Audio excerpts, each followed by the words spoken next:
New congressional maps have been approved. It's August 20th, 2025, and these are your headlines.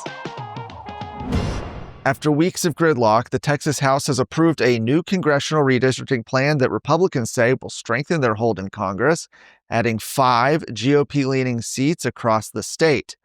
The issue has been a priority for Governor Greg Abbott, who placed redistricting on the call during the first special session earlier this summer, but Democrats brought the chamber to a standstill when they broke quorum and went to Illinois and other states to block the map from moving forward.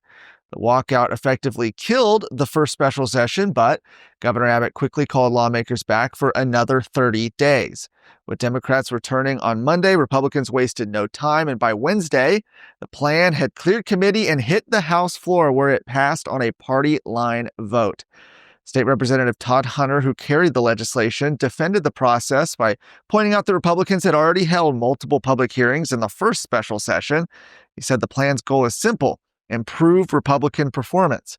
The map redraws districts in Dallas, Houston, Central and South Texas, each sized at roughly 767,000 residents.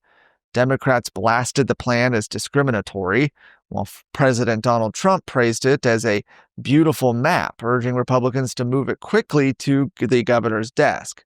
With the Senate prepared to take it up soon this week, the bill is on track to become law, setting the stage for Republicans to expand their congressional delegation, potentially ahead of those 2026 midterms. At the Texas Capitol, the fight over taxpayer-funded lobbying is once again coming into focus. Senate Bill 13, filed by Senator Mace Middleton, seeks to stop cities, counties, and school districts from using taxpayer money to hire lobbyists at the state capitol.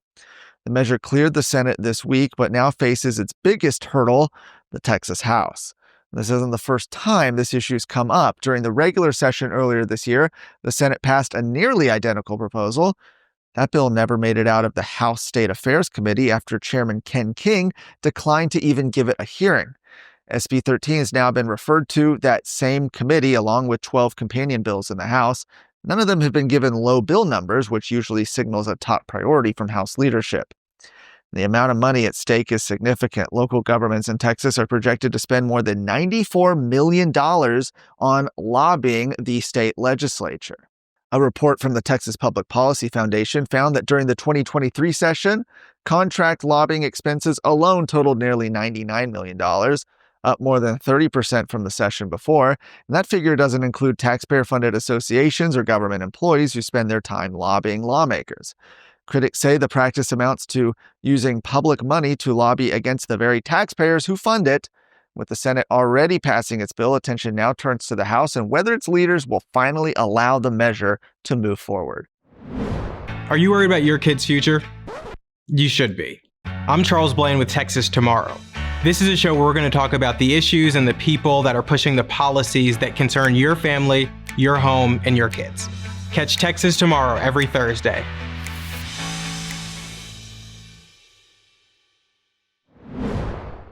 Montgomery County's week-long law enforcement push has wrapped up, and it's making headlines. Operation Heatwave, led by the U.S. Marshals Service and the Gulf Coast Violent Offenders Task Force, focused on clearing outstanding warrants. Officers tried to serve 149 warrants and successfully executed 91. In total, 71 suspects are now behind bars. Chief John Buchholz, who created a new crime reduction unit to tackle these warrants, said the operation was about restoring accountability.